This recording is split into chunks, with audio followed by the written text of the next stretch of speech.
अस्सलाम वालेकुम नाज़रीन and welcome to कुछ क्रिकेट हो जाए PSL 2020 and another exciting day.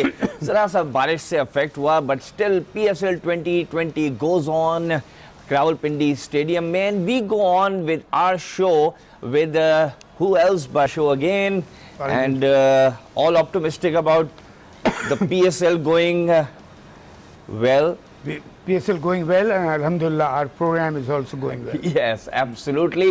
And नाज़रीन इस वक्त पिंडी में पेशावर ज़ल्मी और क्वेटा ग्लैडिएटर्स का मैच हो रहा है, लेकिन हमारा मैच यहाँ पे अपनी जगह उसका अपना मज़ा है. And we talk a lot about not just cricket on the field but off the field as well. तो Mohsin, while the match goes on, अभी तक के जो मैच हुआ है 15 ओवर साइड कर दिया मैच को जी. Would you agree that Quetta Gladiators bowled a bit loosely, although Hasnain took 4 wickets, लेकिन कुछ ज़्यादा रन दे दिए 15 ओवर में? जी बिल्कुल, इन्होंने ज़्यादा रन दे दिए थोड़े से, लेकिन उनकी जिस तरह से उन्होंने बड़ी प्लान हिटिंग से भी खेला है शोएब. ये नहीं कि हर बॉल को हिट मार रहे हैं, उन्होंने बाकायदा 15 ओवर का गेम खेला. और देखिए उन्होंने आखिर के 5 ओवर में, इवन जो 10 ओवर के बाद, जैसे आप 15 के बाद 20 ओवर तक 5 ओवर में विकेट्स इन हैंड रखते हैं, उन्होंने ये तक करके रखा. शोएब मलिक शोएब मलिक ने, अब आपका नाम मुंह पे चढ़ गया है शोएब, तो बहरहाल Shoaib Malik played a very responsible innings. उसने बड़ा अच्छा एक साइड लेके चला. मैं शीट एंकर तो नहीं कहूँगा, उसने अटैक भी किया, लेकिन एक विकेट खड़ी रहे ना, तो अगर दोनों तरफ से विकेट्स गिर रही हो तो फिर प्रॉब्लम हो जाती है. तो उसने एक एंड बड़ा अच्छा फ्लो में भी रखे रन्स और एक एंड को भी रखा. दूसरी तरफ से जो आए सब चिप इन करते, जैसे मैं आपसे कल एक बात कह रहा था, अगर ये 15-20, 25 के क्विक चिप इन होते रहे ना तो स्कोर पहुंच जाता है 170, 180. हम 20 ओवर की बात कर रहे थे. अभी इसमें 15 ओवर में उन्होंने देखा जाए कितना किया, 171. I think Shoaib it's a marvellous score देखा जाए तो, और बाकायदा प्रॉपर हिटिंग करके.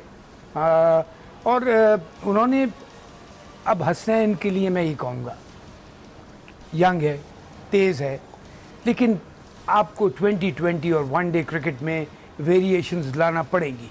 ये टेस्ट मैच नहीं है, इसको चाहिए कि, और बड़ा अच्छा पोटेंशियल है. मुझे तो बड़ी खुशी हो, ख़ास तौर पे जो हैदराबाद से आया है, बड़े अरसे से वहाँ से कोई लड़का नहीं देखा था हमने पाकिस्तान टीम में. तो आपको वेरिएशंस, और ये कोचेस का काम है कि इस तरह. और मैं चाहता हूँ कि ये PSL जब ख़त्म हो तो ये जो हमने 4-6 यंग लड़के देख रहे हैं, बॉलर और बैट्समैन, ये नज़र आए कि इन्होंने कुछ हासिल किया है T20 से. एक तो होता है गेम हो गया रूटीन के हिसाब से, ठीक है, रन्स बन गए, हिट लग गई, वो हो गई. हमें इससे कुछ रिटर्न भी चाहिए. PCB को क्रेडिट जाता है, उन्होंने बड़ा ज़बरदस्त टूर्नामेंट करवा रहे हैं और अल्लाह करे इसी तरह. और इसमें मैं कहता हूँ, इसमें सबसे बड़ी बात शोएब, पाकिस्तान की इज़्ज़त का बहुत सवाल है. हमारी जो काफ़ी हो गया था, गड़बड़ हो गया था, कि अल्लाह का शुक्र है हमारी फ़ौज ने ज़बरदस्त सिक्योरिटी दे के लेके अभी तक जिस तरह से चल रहा है. इवन जितने भी आई एम श्योर कि फॉरेनर्स ख़ास तौर पे आए में हैं, वो तो they are very happy, delighted with the arrangements. और जो आपने ऑफ द फील्ड की बात की थी, ये बात बहुत ज़रूरी हो गई थी यहाँ पे करना, कि क्रिकेट के साथ साथ ऑफ द फील्ड उनकी क्या है. तो अभी तक जो मैंने सुना है कि बहुत खुश हैं वो लोग हर किस्म की अरेंजमेंट से, ट्रैवलिंग से, खाने पीने से, उनकी हॉस्पिटैलिटी की. अच्छा, आपने फॉरेनर्स का जिक्र किया. आज बड़ा इंटरेस्टिंग एक डिसीजन आया जो कि seem to be in the works for a while. एक पैकेज देखते हैं नाज़रीन, ये पैकेज से आप खुद समझ जाएंगे, फिर इसके बाद हम डिस्कस करेंगे मोहसिन खान से कि was this a good move and at the right time.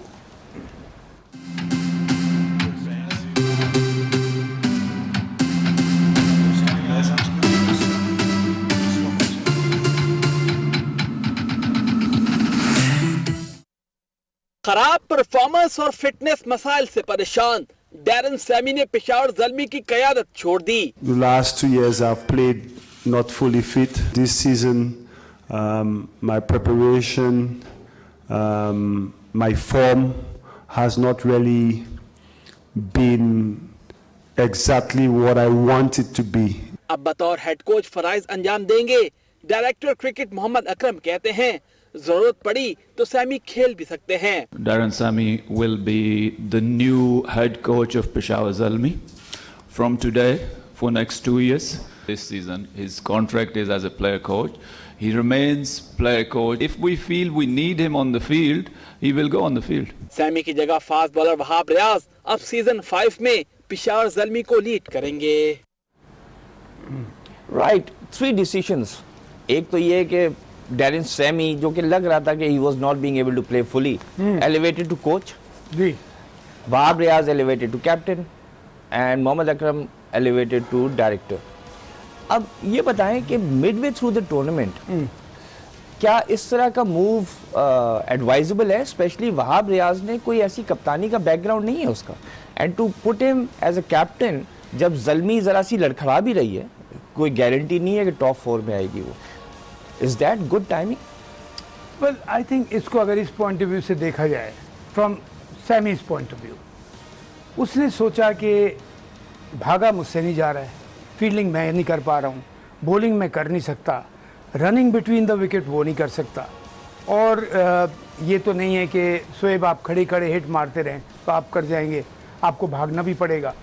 तो I think it's a from his part, I think it's a great sacrifice. और मैं आपको ये भी बात बता दूं कि इसने ये नहीं कहा होगा कि मैं कोच बना दो मुझे या कुछ कर दो, उसने कहा होगा सॉरी मैं अपना 100% नहीं दे पा रहा हूँ जो मैं सोच रहा था, और आप लोगों ने मुझे इतनी इज्जत दी है, पूरे पाकिस्तान ने उसे इज्जत दी है, प्यार दिया है, मोहब्बत दी है।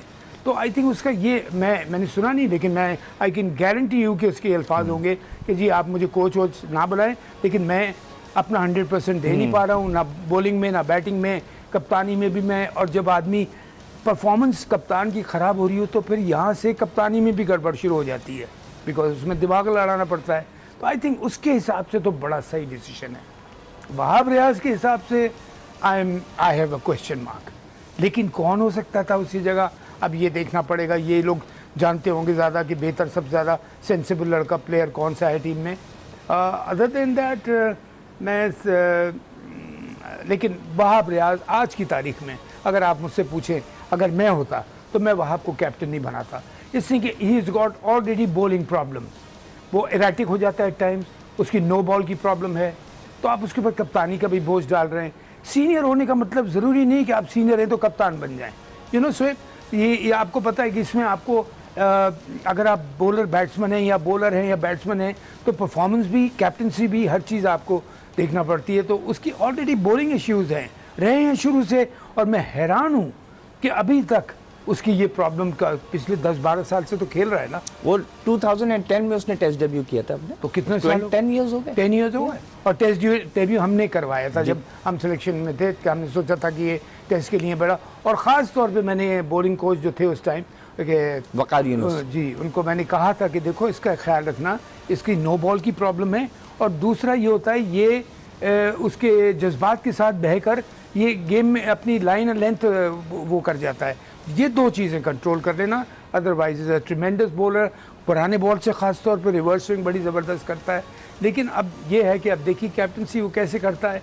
लेकिन अगर आप मेरे दिल की बात पूछें तो मैं वहाब को कैप्टन नहीं बनाता, भला मैं किस और इसमें कौन लड़ता मैं है। ये सोच रहा था कि देखें जो अदर कैंडिडेट्स हो सकते थे to leave at this stage, एक तो आपके पास था शोएब मलिक, ठीक है, he could have been a stand up captain. Shoaib आपने बात ही ख़त्म कर दी है, हाँ, बात ही ख़त्म कर दी आपने। शोएब मलिक कप्तान भी रहा है पाकिस्तान का, और उसको बस ये होता कि भाई तुम इसके हाफ सीजन तुम वो करो। Exactly, सिर्फ ये सीजन के लिए गुजार देते। और किसका नाम दे रहे थे आप? बेसिकली शोएब मलिक ही है, अदरवाइज यू नो कोई ऐसा प्लेयर नहीं है जिससे वो कर सकते थे, अदर देन अगर आप शामिल करें कामरान अकमल, उसने कभी लीडरशिप एबिलिटी नहीं है ना किया है, तो आई थिंक शोएब मलिक ही हो सकता था बेस्ट चॉइस। जैसे हम हफीज की उधर बात करते हैं कि उधर हफीज स्टैंड अप कप्तान हो सकता था बिल्कुल आप टिल दिस सीजन। हाँ, 4-6 मैचेस और रह गए हैं उसका, वो बड़ी अच्छी। और Shoaib I tell you what, Shoaib Malik मैं बड़ा नहीं बोल रहा, अल्लाह का शुक्र अदा करते हुए कहता हूँ कि अल्लाह ताला वसीर। शोएब मलिक मेरी अंडर 19 की प्रोडक्ट है। अच्छा, और राइट, और ये आया था एज एन ऑफ स्पिनर, फिर हमने इसको बैटिंग, मैंने कहा बेटा तुम तो बैटिंग कमाल की करते हो, तो इसको लंबी लंबी बैटिंग कराते। अब देखिए जेन्युइन, और बल्कि अब तो बैट्समैन बॉलर ऑलराउंडर बन गया है वो, और बड़ा फील्डर भी अच्छा है। तो I think is called the, बिल्कुल आप सही कह रहे हैं, मैं आपसे एग्री करता हूँ। शोएब मलिक को चाहिए था कैप्टनसी दे देते।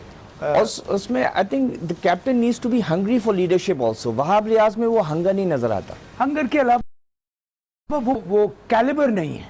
मैं I put it like this कि वो जो मसाला चाहिए होता है ना कप्तान के अंदर, एक कमांड चाहिए होती है, वो नहीं है। और शोएब मलिक हालांकि बड़ा लो प्रोफाइल में ठंडे दिमाग का लड़का, बहुत प्यारा लड़का है। मैं आपको बता दूं शोएब मलिक तो इधर दो कुछ बचकाना हरकतों के अलावा हाँ, लेकिन I think he would have been the best. Talking about hunger, there's McDonald Zalmi deal available to us. All you have to do is just go to the app and press and order. I took the liberty to order something for you. बाद में देखेंगे। Thank I'm you sure you like it. Anything from McDonald's is good. और नाजरीन हम चलते हैं एक break की तरफ। The order is on its way and I'm sure the delivery will be also on its way. लेकिन ब्रेक पे जाने से पहले टेलीनॉर का मोर से ज्यादा और का एक पैकेज देखते हैं। Welcome back from the break नाजरीन, आप देख रहे हैं कुछ क्रिकेट हो जाए और कुछ क्रिकेट हो जाए के साथ साथ कुछ बर्गर भी हो जाए मेरे ख्याल में, because we got the McDonald Zalmi deal already delivered fast and furious. जी आइए, thank you for coming a long distance so quickly, thank you. I think बिल्कुल बिल्कुल after the game we'll enjoy it. All right, okay, thank you again, thanks for coming. That was quick. I'm loving it, as they say. या अच्छा ये बताइए, match तो is as good as over. 5 wickets fell very quickly. अच्छे खासे रॉय और Watson का stand हो गया था. Do you think it was a tactically foolish move to send a totally out of form Ahmed Shahzad at number 3? I think जो 17 गेंदों and he totally killed the momentum. Kill the momentum. और दूसरी बात, वो जिस तरह से पिछले 2 मैचेस में 3 मैचेस में आउट हुआ भी है शोएब, अगर आप यकीन करें मैं इस टीम का कोच होता ना, मैं इसको ड्रॉप कर देता कि just to give a, you have to set an example also for the rest of the team कि भाई अगर जो टीम के लिए अकॉर्डिंग टू द सिचुएशन नहीं खेल रहा, हम उसको 11 में नहीं खिलाएंगे या हम 15 से भी बाहर कर देंगे। तो अहमद शहजाद हालांकि मैं समझता हूँ बहुत टैलेंटेड है, बहुत बेहतर परफॉर्मेंस होना चाहिए, लेकिन अब प्रॉब्लली आज इसने चांस दिया हो सकता है कोई कमाल की इनिंग्स खेल जाए। बिकॉज मैं शुरू में सोचा था 171 कि अगर वॉटसन और जेसन रॉय 10 ओवर तक भी खड़े हो गए ना तो ये 100 सवा 100 तक स्कोर ले जा सकते हैं, ये गेम में आ जाएंगे पूरी तरह। लेकिन वॉटसन आउट हो गया जल्दी, फिर जेसन रॉय भी। अहमद शहजाद के लिए एक फिर गोल्डन अपॉर्चुनिटी थी कि अब अभी देखिए, मैं एक दफ़ा तो बड़ा रेकलेसली निकल के स्टंप आउट हो गया, 2 दफ़ा उसने हिट मारी है तो यहाँ गई है ऊपर हिट, बजाय सामने डिस्टेंस पे जाने के लिए। तो उसको खुद रियलाइज़ करना चाहिए, बताना चाहिए। देखिए ऐसे बात इन यंग लड़कों का, अब अहमद शहजाद है, still got a future to play for Pakistan, तो उसको बताना चाहिए कि किस तरह तुम्हें किस जाओगा, आपका सिचुएशन के हिसाब से कैसे करो। तो ट्राई आउट किया होगा कि शायद वो कोई आउटस्टैंडिंग इनिंग्स खेल जाए शोएब, लेकिन नहीं चल पाया और फिर रन्स का अंबार जो लगा। ट्रेंड भी तो देखना चाहिए ना, like the coach and whoever is deciding along with the captain. आप ये देखें कि आपका एक आउट ऑफ फॉर्म बैट्समैन है, उसको ऐसी जगह भेज रहे हैं इस पोजीशन पे, या स्कोर उस वक्त ऐसी नाजुक सूरत हाल है कि आपने पेस बढ़ाना है और एक आउट ऑफ फॉर्म बैट्समैन है, उसको आप भेज रहे हैं, सो ही विल नेचुरली स्ट्रगल। मुझे याद है 1979 का वर्ल्ड कप सेमीफाइनल, जब वेस्ट इंडीज में पहली विकेट तो सादिक जल्दी गिर गए, देन 166 रन्स की पार्टनरशिप कुछ की थी, ये 176 की partnership between Majid and Zaheer. अच्छा, जहीर 93 पे जब आउट हुआ तो Majid was playing at a very fast pace, लेकिन उन्होंने हारून रशीद को भेज दिया आसिफ इकबाल ने, और Haroon Rasheed poor chap was struggling, तो माजिद के ऊपर सारी रिस्पॉन्सिबिलिटी आ गई टू कंटिन्यू द पेस। उसको हिट आउट करना पड़ा, दूसरी तीसरी दफा जब उसने हिट आउट किया वो आउट हो गया, एंड इवेंचुअली आपका वो सारा मोमेंटम गिर गया। उस वक्त आसिफ इकबाल को खुद आना चाहिए था, ये जावेद मियादाद को भेजते।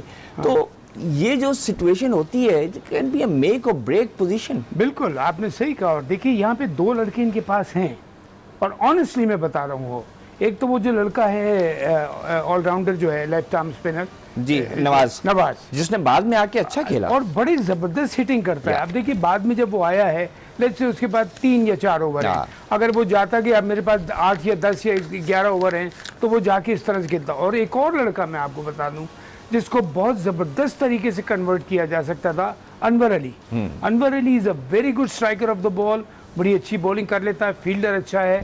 तो आप जब इन जैसे लड़कों को नज़र में रखते हुए होता है ना, तो फिर सिर्फ अब जैसे आज नवाज को अगर भेज देते लेफ्ट हैंडर को, ठीक है कि जाओ तुम जाके ट्राई आउट करो, या अनवर अली को जाओ, गिव अस अ गुड 20-30। इस वक्त अगर कोई जिसको पिंच हिटर्स कहते हैं, हाँ पिंच हिटर, अगर 2 ओवर में कोई आपको 20-25 रन या 2.5 ओवर में करके दे दे, तो ठक करके आप वापस गेम में वापस हैं। तो ये चीज़ें चेंज ऑफ, और आप सही कह रहे हैं कि ये चीज़ देखिए, ये काम होता है मैनेजमेंट का, कैप्टन का, कोच का खास तौर पे, बिकॉज कैप्टन भी उसमें इन्वॉल्व, कोच देख रहा होता है ओवरऑल सिचुएशन, वो कैप्टन को गाइड करता है कि अब ये कर लो, अब ये कर लो, अब इस तरह कर लेते हैं। और जो टारगेट था उससे जब बैटिंग शुरू होने से पहले ही शोएब कोच को कप्तान के साथ बैठ के कि देखो अगर अब विकेट गिरी तो ये जाएगा, जब विकेट गिरी तो ये जाएगा, अकॉर्डिंग टू द सिचुएशन हम फ्लोट करेंगे अपनी बैटिंग को। और जिस वक्त अहमद शहजाद को भेजा उस वक्त तो मोइन, सरफराज, विव रिचर्ड्स तीनों आपस में साइड पे बैठे हुए थे। They could have easily decided, Nawaz you go, Azam Khan you go, Sarfaraz तुम खुद चले जाओ। बिल्कुल। So it's a strategically bad decision I think, and I think it's cost them the game. Third consecutive loss if they और आप सही कह रहे हो, स्पेशली जब अहमद शहजाद पिछले 2 इनिंग्स में उसको अच्छा वेलकम नहीं मिला होगा ड्रेसिंग रूम में, थोड़ी सी झाड़ भी पड़ी होगी, तो एक डाउन है एक लड़का, तो उसको इस सिचुएशन में बचाओ नहीं, लेकिन दूसरा जो एक आदमी, Nawaz is in very good form, Anwar Ali भी आता है तो बड़ा कमांडिंग बॉडी लैंग्वेज होती है, तो और ऑपोजिशन को अनसेटल कर देती है, सबसे बड़ी बात। तो आई थिंक ये आप सही कह रहे हैं कि they could have tried that. Right, it's been a sad day for Quetta Gladiators because बहुत प्रॉमिस के साथ आए थे, but I suppose bad final 11 selection, Ahmad Shahzad को वापस लाना एंड देन नंबर 3 पे भेज देना। नाजरीन हम चलते हैं ब्रेक की तरफ। ब्रेक से पहले हम आपको 3 पैकेजेस दिखा देते हैं। Wickets of the day brought to you by Cadbury Dairy milk.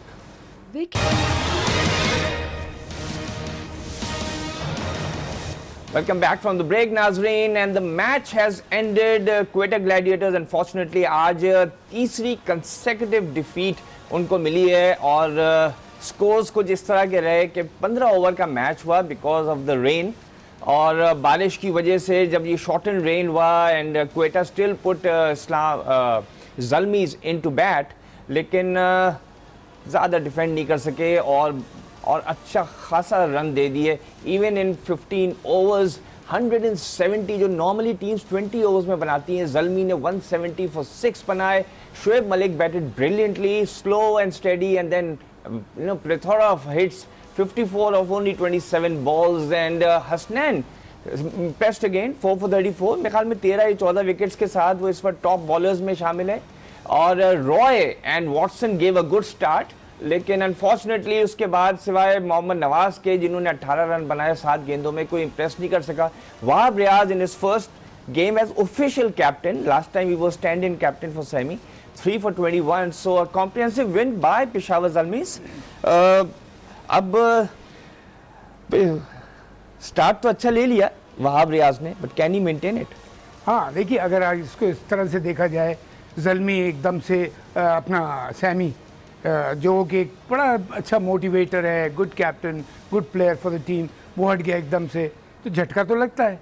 लेकिन जिस तरह उन्होंने आज परफॉर्म किया, और आपने जैसे अनफॉर्चुनेटली कहा तो क्वेटा के लिए कि आज वो हार गई, I tell you what, not unfortunate, bad play by Quetta, because Zalmi already एक ड्रॉबैक में चली गई थी। ज़ल्मी ने कमाल का 171 किया, हैदर ने भी बड़ी अच्छी बैटिंग की आज। लेकिन वही एक बात मैं नोट कर रहा हूँ कि शोएब, हमारे लड़के जब हिटिंग कर रहे हैं ना, एक तो हमारी ये प्रॉब्लम क्या हो रही है, जब बचपन से ये T20 में डाल देते हैं ना, हाँ। तो राइट हैंडर्स क्रॉस बैट शुरू हो जाते हैं, लेफ्ट हैंडर्स इधर से क्रॉस बैट शुरू हो जाते हैं। वो बाहर के जो प्लेयर्स आते हैं, तौर पे गोरे जितने भी हैं, ऑस्ट्रेलियंस, ये न्यूजीलैंडर, इंग्लिश, ये प्रॉपर हिटिंग करते हैं, ये हमारे अभी भी इनको छोटे, अब हैदर है जैसे, wonderful prospect for the future, उसको बताएं बेटा तुमने क्रॉस जब खेलना है, जब कोई ज़रूरत पड़े, अदरवाइज तुम जब हिटिंग करो तो पूरे बल्ले के साथ खेलो। शायद एक वजह ये भी हो सकती है मोहसिन के रॉय हो गया, वॉटसन हो गया, दूसरे फॉरेन प्लेयर्स जो हैं वो काउंटी क्रिकेट या शेफील्ड शील्ड क्रिकेट खेलते हैं, राइट? तो वो T20 ज़रूर खेलते हैं, लेकिन वो अपना 4-डे मैच भी उतना ही सीरियसली लेते हैं। तो वो 4-डे की जो टेक्निक होती है वो T20 पे अप्लाई करते हैं। हमारे जो यंगस्टर्स हैं वो पल भरते ही हैं T20 और 50 ओवर मैच में। एग्जैक्टली 4 डे मैच को कोई सीरियसली लेता नहीं है। मैं आपसे यही तो कह रहा हूँ कि आती T20 में तो राइट हैंडर यूं क्रॉस मार रहा होता है, लेफ्ट हैंडर यूं क्रॉस मार रहा होता है। आपको पता है साथ वाले मुल्क में जो IPL है, जो नए बैट्समैन को लेते हैं उनकी क्या शर्त कि या तो इस बैट्समैन ने 3 सेंचुरीज की हुई हो फर्स्ट क्लास में 4 डे मैच में, या 2 डबल सेंचुरी की हुई हो। I see। तो दैट मीन्स बेसिक्स बन गए। अब हिटिंग तो देखिए खराब चीज़ तो आप कभी भी सिखा सकते हैं, बेसिक सही होना चाहिए। जितने भी आप नोट कर लें जो लीग में लड़के आते हैं, इनके नए लड़के, जब भी हर साल उनके 3 से 4 नए लड़के ऐसे आते हैं कि झुम करके इंटरनेशनल लेवल के काबिल बन जाते हैं, बिकॉज बेसिक सही है। और आपने बिल्कुल सही कहा कि जो मैं कहता कि यहाँ T20 से शुरुआत ना कराएं उनके जॉब ही तुम 4 डे क्रिकेट में जो अपनी है फर्स्ट क्लास क्रिकेट, इतनी सेंचुरीज करोगे, इतनी डबल सेंचुरी करोगे तो हम तुम्हें टीम में लेंगे। ऑनेस्टली अगर ये शर्त क्रिकेट बोर्ड रख दे फ्रेंचाइज के साथ, देखिए क्रिकेट बोर्ड का ठीक है फ्रेंचाइज से दखल नहीं बनता, लेकिन दखल इसलिए बनता है कि ये पाकिस्तान की क्रिकेट है और PSL की क्रिकेट को जितना ऊपर जाएगी। अब मुझे आप जितने भी हमारे आज यंगस्टर को आउट होते हुए आप देखें, क्रॉस बैटेड शॉट, कोई शायद ही कोई आउट हो। वो हैदर भी अच्छा खेल रहा था, उसने बीच की बॉल को लेग स्टंप पे मारने की कोशिश की, इधर थर्ड मैन की तरफ कैच हो गया, हालांकि अच्छा खेल रहा था। तो ये बेसिक्स बनते हैं। और हमारे ज़माने में से जब जितने भी प्लेयर्स उठा के देख लें, जो नाम है जिन्होंने परफॉर्म किया हुआ है, बेसिक टेक्निक सही बन गई है। बिकॉज फर्स्ट क्लास क्रिकेट में रन्स किए हैं और फर्स्ट क्लास में सेंचुरी करना आप टेढ़े तिरछे बदले से नहीं कर सकते, आपकी टेक्निक सही होना चाहिए। तो ये आई थिंक बहुत ज़रूरी है। हमारे क्रिकेट बोर्ड को मैं रिक्वेस्ट करूँगा कि मेक श्योर कि फ्रेंचाइज को बोले कि हम उस बच्चे को लेंगे जो फर्स्ट क्लास क्रिकेट में 100 एटलीस्ट फ्रेंचाइज तो चले फिर भी 4 हफ्ते के लिए आती है इन अ ईयर। आपका जो डोमेस्टिक सर्किट चल रहा है उसमें भी आप 50 ओवर टूर्नामेंट कराते हैं, उसमें आप 20 ओवर कराते हैं। तो अगर वहां पे शर्त रख लें, यही जो आप बता रहे हैं कि भाई फ्रेंचाइज को हम कंट्रोल नहीं कर सकते, लेकिन आप वहां काउंट जो आपका डोमेस्टिक सीजन है वहां पे ये शर्त रख लें, या ये शर्त रख लें कि अंडर 15, अंडर 17, अंडर 19 जो भी क्रिकेट होगी उसमें लिमिटेड ओवर क्रिकेट नहीं होगी।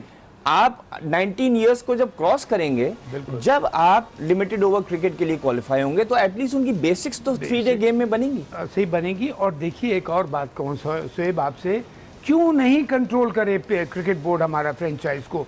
बाहर करते हैं दूसरे मुल्कों में। जैसे आप उस दिन एक मिसाल दे रहे थे कि प्लेयर को कैप्टन बनाया था काउंटी का, कि इसको कैप्टन बनाओ, हम इसको इंग्लैंड के लिए कंसिडर कर रहे हैं। हालांकि काउंटी तो टोटली इंडिपेंडेंट होती हैं अपने उसमें, लेकिन for the sake of the country, for the betterment of the countries cricket वो ये करते हैं। तो क्रिकेट बोर्ड को चाहिए फ्रेंचाइज को ये प्यार से कि भाई देखिए आप लोग कोशिश कीजिए, आप वो यंगस्टर लेके आएँ जिनमें फ्यूचर नजर आ रहा हो, हमको स्लॉगर्स नहीं चाहिए। एब्सोल्युटली आई थिंक अब तो रीजनल एसोसिएशंस बना दिए हैं 5 या 6, और उनके ऊपर तो कंट्रोल हो सकता है पाकिस्तान क्रिकेट बोर्ड का। नाज़रीन, जाते जाते at the fag end of the program, let's have a look at the point standing। और इस वक्त again Multan Sultan is still there, 5 matches में 8 पॉइंट्स। लेकिन what's happening down, you can see कि Quetta gladiators has played 7 and they have come down to number 5th position.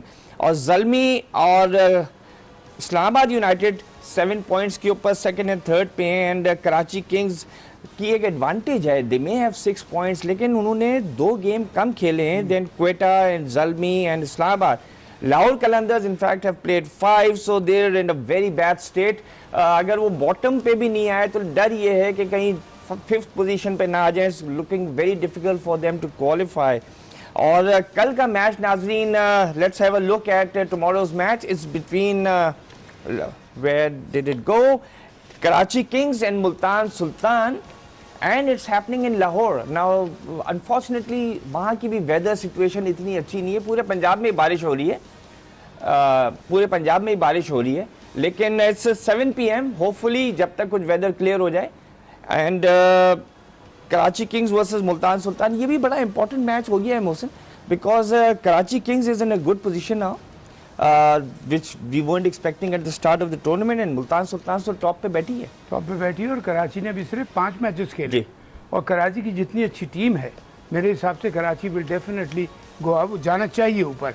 और एक बात में जैसे देखिए अगर एक चीज़ ज़रूर करना चाहिए थी क्रिकेट बोर्ड को कि अगर देखें जहाँ बारिश का सीज़न शुरू हो गया है, बिकॉज पंजाब में जब बारिशें लगती हैं या जहाँ में तो फिर लंबी चलती हैं, फ़ौरन सिंध में शिफ्ट मैच, और एक इनको हैदराबाद सेंटर ज़रूर तैयार रखना चाहिए था कि अगर खुदा न खास्ता हमें को 2-3 मैचेस इधर शिफ्ट करना पड़े तो कराची हैदराबाद हम दोनों जगह मैच करवा सकें, because Hyderabad is a wonderful centre. ऐसे तो सक्कर भी है, दूसरी भी है। आपने 100 किए हुए वहाँ अगेंस्ट ऑस्ट्रेलिया, हाँ, वहाँ in the test match- same game जिसमें जलालुद्दीन ने first hat-trick in ODI cricket किया था। वहाँ टेस्ट मैचेस होते थे, वहाँ 1 डे मैचेस होते थे, वहाँ 3 डे मैचेस होते थे। तो और हमारे पास सेंटर है, तो अगर वहाँ बारिशें हो रही हैं तो जिसकी वजह से टूर्नामेंट ख़राब ना हो जाए, आप सेंट शिफ्ट कर देते मैच। बिल्कुल, एक्चुअली जरा सा कॉम्प्लिकेटेड लॉजिस्टिक्स होता है, लेकिन व्हाट मोहसिन सेज इज के practicality is more important now के जो बात ऐड कर दूं? जी क्विकली। हाँ क्विकली, वो अपने जो फवाद है वो है पीटीआई के, जो रमज़ान को फोरकास्ट कर रहे हैं कितने अरसे के बाद ये होगा, तो ये भी फोरकास्ट कर दिया करें ना। Thank you, Mohsin, and with that we promise to meet you again inshallah tomorrow at 11. जब तक के लिए इजाजत दीजिए, अल्लाह हाफिज।